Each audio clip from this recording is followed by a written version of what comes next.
Hello guys, today I will show you my Minelab Xterra Intrepid. Mine has a small crack, so I taped it, and besides this, it's all good. The screen looks like this, and here we can change the sensitivity, here we can change the loudness, and it shows us what is possibly under the ground. For example, here it just shows some metal parts that are under my house.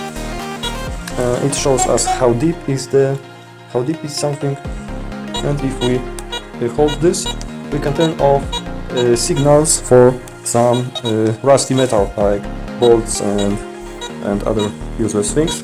The number here shows us how good this metal that is buried underground can conduct electricity, and based on this number, this device will show us what possibly this metal is. So rather if it's something more expensive or just a rusty bolt.